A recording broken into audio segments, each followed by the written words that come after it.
আজ আমরা দেখব হাফ ওয়েভ রেকটিফায়ার কি।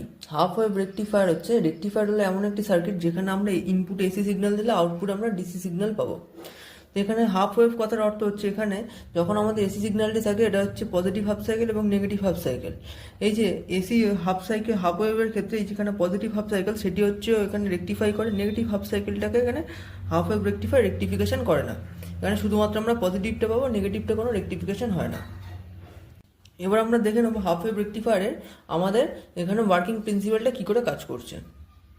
এখানে 220 ভোল্ট এসি ইনপুট রয়েছে, এখানে 220 ভোল্ট যে এসি আছে, এসিতে খুব তাড়াতাড়ি কিন্তু আমাদের এখানে অল্টারনেট হয়, পজিটিভ নেগেটিভ হয়। তো যখন এখানে আমাদের ইনপুট এখানে পজিটিভ যায়, আমাদের এখানে নেগেটিভ হয়, তখন সেই ক্ষেত্রে এখানে আমাদের যেটা পজিটিভ সাইড আছে ডায়োডের, তো এটা হচ্ছে ফরওয়ার্ড বাসে কাজ করে, তখন এখান থেকে কিন্তু ইলেকট্রন ফ্লো করে। এখান থেকে এখান থেকে এসে লোড রেজিস্ট্যান্স দিয়ে আবার এখানে নেগেটিভে চলে আসে। তো সেই ক্ষেত্রে এখানে কিন্তু টোটাল একটি সার্কিট কমপ্লিট হয়ে যাচ্ছে। এটা হচ্ছে পজিটিভ হাফ সাইকেলটা। যখন এখানে এই যে নেগেটিভ হাফ সাইকেলটি আসছে তখন ওপরে হচ্ছে হয় নেগেটিভ আর নিচে হয় পজিটিভ।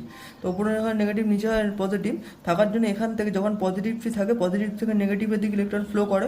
তো এখান থেকে যখন ইলেকট্রনটি যাচ্ছে এখানে গিয়ে এখান থেকে গিয়ে কিন্তু এখানে আমাদের একটা রিভার্স বাসে কিন্তু ইলেকট্রন কোনো ফ্লো করে না, তার জন্য এখানে সে ব্লকেজ হয়ে যাচ্ছে।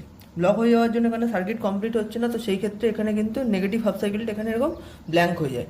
আবার যখন পজিটিভ আসে এখানে, তখন কিন্তু আবার এখান থেকে ইলেকট্রনটা ফ্লো করে আবার সেম ডাইরেক্ট কমপ্লিট করে এখানে নেগেটিভে এসে টোটাল সাইকেলটা কমপ্লিট করছে।